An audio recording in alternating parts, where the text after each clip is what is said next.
Now we come to 22.57, a Savati. Monks. A monk who is skilled in 7 cases and a triple investigator is called in this Dhammavinaya a consummate one who has fully lived the holy life, the highest kind of person. And how monks is a monk skilled in 7 cases? Here monks, a monk understands body, its origin, its cessation, and the way leading to its cessation. He understands the gratification, the danger, and the escape in the case of body. He understands feeling, perception, volition, consciousness, their origin, cessation, and the way leading to cessation. He understands the gratification, danger, and escape in the case of the aggregates. Stop here for a moment. So here, when the Buddha talks about 7 cases, it means first the element, the aggregate. That means either body or feeling or perception, volition or consciousness. So the aggregate, then how it originates, how it ceases, and the way leading to its cessation. So there are four cases already. And then the gratification, danger and escape, another 3 cases. So the 4 plus 3 becomes 7. And what monks is body? 4 great elements and the form derived from the 4 great elements, that is called form or body. With the arising of nutriment, there is the arising of body. With the cessation of nutriment, there is the cessation of body. This noble eightfold path is the way leading to the cessation of body. That is, right view, right thoughts, etc., up down to right concentration. Stop here for a moment. So here, when you say body, you refer to the 4 great elements and the form derived from the 4 great elements. And then body arises from nutriment. When there is a nutriment for the body, the body will arise. And then when there is no nutriment, then the body will cease. But that is temporary ceasing. Permanent ceasing is the Noble Eightfold Path leading to the permanent ceasing of body. The pleasure and joy that arise in dependence on body, that is the gratification in body. That body is impermanent, suffering and subject to change. This is the danger in body. The removal and abandonment of desire and lust for body, this is the escape from body. Let's stop here for a moment. Here, as we discussed 1 or 2 nights ago, gratification in body is the joy, the pleasure you get from seeing the body, for example, seeing a 16-year-old girl at the height of her beauty. And then the danger in body is that it is impermanent and it is suffering. How? As I quoted in the suttas, the Buddha said, imagine the beautiful 16-year-old girl. After some time, when she becomes sick, then she lies on the bed, cannot move, cannot get up from the bed, and passing urine and shit on the bed, and she cannot help herself. Got to be lifted up by some, got to be fed by others, got to be bathed by others, and then looking so weak and all that. And then all the loveliness has disappeared. Or the Buddha says, now imagine when she's 80 or 90 or 100 years old, all the hair has turned white or bald, and the teeth has gone, and the skin is all wrinkled and blotchy, and she might be hunchback and walking with a stick, shivering, so weak. So that also, you see the danger, the Buddha says. And then finally she will die and turn into a corpse, and the corpse will be smelly and bloated and blue-black and oozing liquid from the 9 openings. So that is the danger in the body. And then the escape is to remove desire and lust for the body. That is the escape of having a body again. Buddha continued. Whatever ascetics and Brahmins, having thus directly known body, its origin, its cessation, and the way leading to its cessation, having thus directly known the gratification, danger, the escape in the case of body, are practicing for the purpose of revulsion towards body, for its fading away and cessation. They are practicing well. Those who are practicing well have gained a foothold in this Dhamma Vinaya. Stop here for a moment. So, if we understand the Dhamma, so even though we have not let go of attachment to the body and the mind, but we slowly try to see more clearly how the body and the mind is a source of suffering. So we are practicing towards letting go. So if we are practicing towards letting go of the body and mind and the world, then we are practicing well, we have understood the Dhamma Vinaya. And whatever ascetics and Brahmins, having thus directly known body, its origin, its cessation, and the way leading to its cessation, having thus directly known the gratification, danger, and escape in the case of body, through revulsion towards body, through its fading away and cessation, are liberated by non-clinging. They are well liberated. Those who are well liberated are consummate ones. As to those consummate ones, there is no round for describing them. So, if a person has totally let go of this body, then he becomes liberated. Then he does not go on the round of rebirths anymore. And what monks is feeling? There are these 6 classes of feeling. Feeling born of eye contact, feeling born of ear contact, feeling born of nose contact, feeling born of tongue contact, feeling born of body contact, feeling born of mind contact. This is called feeling. With the arising of contact, there is the arising of feeling. The cessation of contact, there is the cessation of feeling. This Noble Eightfold Path is the way leading to the cessation of feeling. Stop here for a moment. So feeling arises because of contact at the 6 sense doors. Our eye, ear, nose, tongue, body and mind are the 6 sense organs.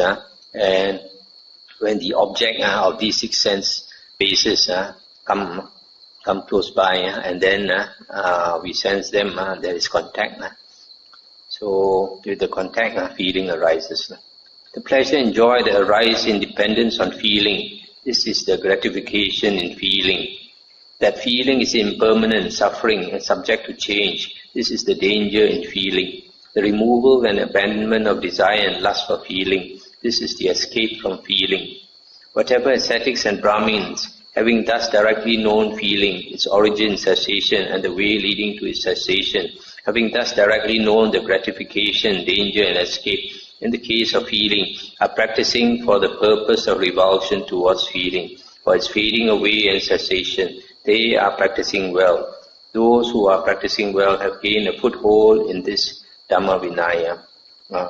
So similarly, the Buddha says, if a person understands these things, the aggregate, its origin, its cessation, and the way leading to its cessation, understands the gratification, danger and escape, then we are practicing for the purpose of revulsion, letting go. Whatever ascetics and Brahmins, having thus directly known feeling, etc., those are consummate ones. So those who have totally let go feeling, then they become liberated. And what monks is perception? There are these 6 classes of perception. Perception of forms, perception of sounds, perception of smells, perception of taste, perception of touch, perception of thoughts. This is called perception. With the arising of contact, there is the arising of perception. With the cessation of contact, there is the cessation of perception.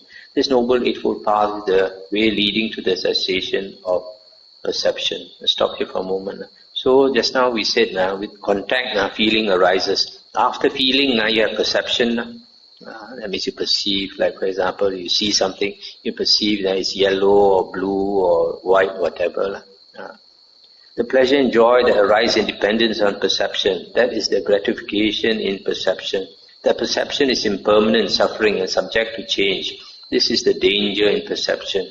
The removal and abandonment of desire and lust for perception, that is the escape from perception. Similarly, whatever ascetic and Brahmins understand this and they let go, they are consummate ones. And what monks are volitions? There are 6 classes of volition. Volition regarding forms, sounds, smells, taste, touch, and thoughts. This is called volition. With the arising of contact, there is a rising of volition. With the ceasing of contact, there is a ceasing of volition.